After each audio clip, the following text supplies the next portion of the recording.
എല്ലാവർക്കും SB അടുക്കളയിലേക്ക് സ്വാഗതം. ഇന്ന് നമ്മൾ തയ്യാറാക്കാൻ പോകുന്നത് കപ്പങ്ങ ഫ്രൈ ആണ്.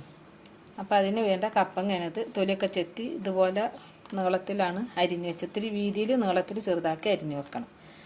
നമുക്ക് മസാല പുരട്ടി വെക്കണം. എങ്ങനെയെന്ന് നോക്കാം. 10 അല്ലി വെളുത്തുള്ളി, ചെറിയ കഷ്ണം ഇഞ്ചി,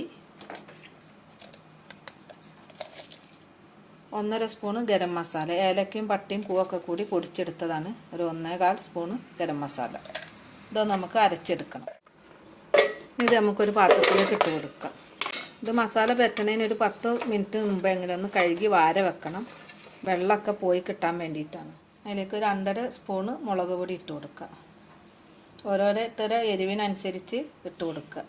1/4 ടീസ്പൂണ് മഞ്ഞൾപ്പൊടി, ഒരു 1.5 സ്പൂണ് നമ്മൾ അരച്ച് വെച്ച ഇഞ്ചിയും മസാലപ്പൊടിയും കൂടി കൂട്ടി അരച്ച് വെച്ച പേസ്റ്റാണ്. അതും കൂടി ഇട്ടിട്ട് നല്ലപോലെ ഒന്ന് കുഴച്ചെടുക്കണം. എന്നിട്ട് നല്ലപോലെ ഒന്ന് കുഴച്ചെടുത്തിട്ട് നമ്മളിതിൽ മുളക് പൊടിയൊക്കെ നല്ലപോലെ തേച്ച് പിടിപ്പിച്ചിട്ടുണ്ട്. ഇനി അതിലേക്ക് വേണ്ടത് 1 സ്പൂണ് കോൺഫ്ലവർ ഇട്ട് കൊടുക്കുക. 1 സ്പൂണ് കോൺഫ്ലവർ, ഒരു ബൗള് കടലപ്പൊടി, ഓരോരുത്തരുടെ അളവിനനുസരിച്ച് ഇട്ട് കൊടുത്താൽ മതി. ഇനി ഇതൊന്ന് നല്ലപോലെ കൈ കൊണ്ടൊന്ന് കുഴച്ചെടുക്കണം. നമ്മൾ വെള്ളമൊന്നും ചേർക്കരുത്. ഇതിൽ തന്നെ വെള്ളം ഉണ്ടാവും. വെള്ളം ചേർത്താൽ ആകെ വെള്ളമായി പോവും. വെള്ളം ചേർക്കാതെ കൈ കൊണ്ട് നല്ലപോലെ ഒന്ന് കുഴച്ച് യോജിപ്പിച്ചെടുക്കുക. നല്ലപോലെ നമ്മൾ മസാല പുരട്ടി വെച്ചിട്ടുണ്ട്. ഇനി ഇത് നമുക്ക് വറുത്തെടുക്കാം. ചട്ടിയൊക്കെ ചൂടായിട്ടുണ്ട്. ഇനി ഇതിലേക്ക് നമുക്ക് വെളിച്ചെണ്ണ ഒഴിച്ച് കൊടുക്കാം. കുറച്ച് വെളിച്ചെണ്ണ മതി ഇത് വറുത്തെടുക്കാൻ.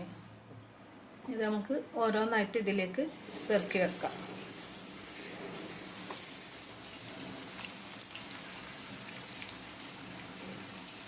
ഇത് നമുക്കൊന്ന് മറിച്ചിട്ട് കൊടുക്കാം. ഓരോന്നായിട്ട് എടുത്ത് അങ്ങനെ മറിച്ചിടാം. ഇല്ല, അപ്പോൾ നമ്മൾ നല്ലപോലെ ഒന്ന് മറിച്ചിട്ടിട്ടുണ്ട്. ഒരു ഭാഗം നല്ലപോലെ ഒന്ന് മുരിഞ്ഞ് വന്നിട്ടുണ്ട്. അധികം മുരിഞ്ഞ് പോകണ്ട, അപ്പോൾ ഒരു കരിഞ്ഞ ടേസ്റ്റ് ആയിരിക്കും. ഇതേപോലത്തെ ബ്രൗൺ കളറാകുമ്പോൾ ഒന്ന് മറിച്ചിടാം. കപ്പങ്ങ ഫ്രൈ ഇവിടെ റെഡി ആയിട്ടുണ്ട്. ഇത് നമുക്ക് ഓരോന്നായിട്ട് എടുത്ത് മാറ്റാം.